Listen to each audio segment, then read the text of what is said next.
Zeno, the founder of Stoicism, once declared, "Man conquers the world by conquering himself." This is a profound statement from a man who was once a merchant, but after a shipwreck, found himself in Athens. There, Zeno stumbled upon a book about Socrates, which sparked his interest in philosophy. Zeno's life took a dramatic turn as he dedicated his remaining years to the study of philosophy, eventually laying the groundwork for Stoicism. Stoicism, at its core, is about self-conquest. It champions the belief that human rationality is the highest virtue, that we can and should control our responses to external events. Zeno's teachings encourage us to focus on what's within our control, and to accept what is not, fostering resilience, patience, and inner peace. His philosophy is not just about enduring life's hardships but thriving amidst them. The teachings of Zeno laid the foundation for a philosophy that would guide thinkers and leaders for centuries to come. In the heart of Stoicism, virtue stands as the highest good. Picture a compass. Just as it guides a sailor through the vast and often unpredictable sea, the four cardinal virtues of Stoicism, wisdom, courage, justice, and temperance, guide us through the intricate labyrinth of life. Let's delve a little deeper into each one of these.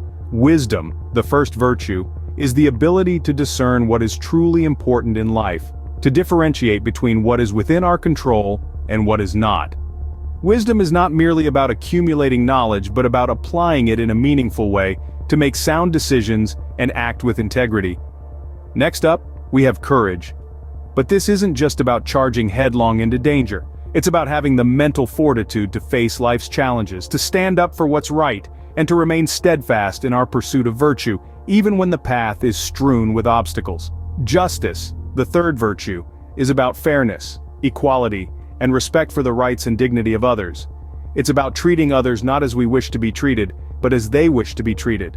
It's about recognizing the inherent value in every human being and acting in a way that upholds this value. Finally, we come to temperance, often misunderstood as mere self-restraint. It's much more than that. Temperance is about balance, about knowing when to act and when to refrain, about understanding our desires and not letting them rule us. It's about living in moderation, keeping our passions in check, and making rational choices. These virtues don't exist in isolation. They are interconnected, each one reinforcing the other. They guide our actions and decisions, helping us lead a fulfilling and meaningful life. They teach us to value our character above all else, to strive for moral excellence, and to live in accordance with our true nature. To live according to virtue, then, is to live in harmony with nature and oneself. One of the most powerful teachings of Stoicism is understanding the difference between what is within our control and what is not. This teaching is not just a philosophical musing, but rather a pragmatic guide to living a more peaceful and fulfilled life. Whether we're talking about the weather, the traffic on our commute, or the actions of other people, there are countless things in life that are simply beyond our control. Despite this, we often expend a great deal of energy and stress trying to change these situations or resist their reality. Imagine you're stuck in traffic. You have an appointment, and you're running late. As the minutes tick by, you feel your frustration growing. Your heart rate increases, your palms begin to sweat, and you find yourself gripped by a feeling of helplessness. This emotional turmoil, however, does not change the reality of the situation. The traffic is not within your control. Now let's apply the Stoic teaching. Instead of resisting the situation, you accept it. You acknowledge that the traffic is beyond your control, and you let go of the stress and frustration. In doing so, you free yourself to focus on what is within your control. Perhaps you can use this time to listen to a podcast, practice a mindfulness exercise, or simply enjoy a few moments of quiet reflection. By accepting what is beyond our control, we free ourselves from the burden of unnecessary stress and anxiety. We learn to navigate life's ups and downs with a sense of calm and equanimity. We may not be able to control the world around us, but we can always control our reactions to it. This principle is not about passivity or resignation. It's about discerning where our power truly lies and using it effectively. It's about understanding that while we cannot control all the circumstances of our lives, we can control our attitudes, our actions, and our responses. By focusing on what is within our control, we can make the most of our actions and attitudes and let go of the rest. In doing so, we cultivate a sense of inner peace and resilience that can carry us through even the most challenging of times. The ultimate goal of Stoicism is not wealth, fame, or power, but inner tranquility. What is this tranquility we speak of? It's not merely the absence of noise or the quietude of a peaceful environment. It is a state of inner peace, a calmness of the spirit, a quietude of the mind that persists regardless of the external circumstances. It's the serenity that comes from knowing that you are living in harmony with the laws of nature and the universe. To achieve this tranquility, Stoics believed in living in accordance with nature. But let's not confuse this with a simplistic notion of spending more time outdoors or hugging trees. Living in accordance with nature, in the Stoic sense, means understanding and accepting the natural order of things, including the inherent unpredictability and impermanence of life. It means acknowledging that much of what happens in the world is beyond our control.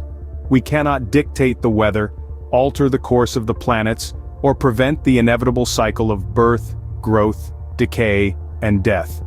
What we can control, however, is our response to these events. We can choose to accept them with grace and equanimity, rather than resisting or lamenting them. Living in accordance with virtue is another key to achieving inner tranquility. Virtue, in this context, is not just about moral excellence or righteousness. It's about living a life of purpose, integrity, and authenticity. It's about making choices that align with our highest values and principles, rather than succumbing to fleeting desires or societal pressures. It's about being true to ourselves, regardless of the external circumstances or the opinions of others. The Stoics believe that when we live in accordance with nature and virtue and accept what is beyond our control, we can achieve a state of inner tranquility. This tranquility is not just a pleasant feeling or a temporary state of relaxation. It's a deep, enduring sense of peace and contentment that comes from knowing we are living in harmony with the universe and our own true nature. Stoicism, then, is not just a philosophy, but a guide to achieving a peaceful and fulfilling life. Stoicism, in its essence, is a philosophy of self-mastery.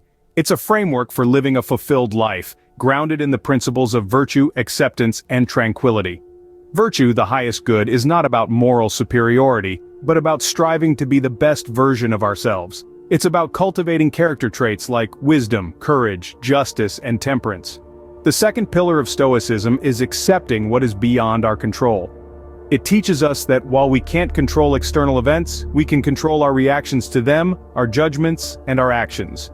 This acceptance frees us from the stress and anxiety of trying to control the uncontrollable. Lastly, Stoicism promotes the pursuit of inner tranquility. By focusing on our inner selves, controlling our thoughts and reactions, we can achieve a state of calm, regardless of the chaos around us. In the words of Zeno, happiness is a good flow of life. May we all strive to flow with life, mastering ourselves and finding our own happiness.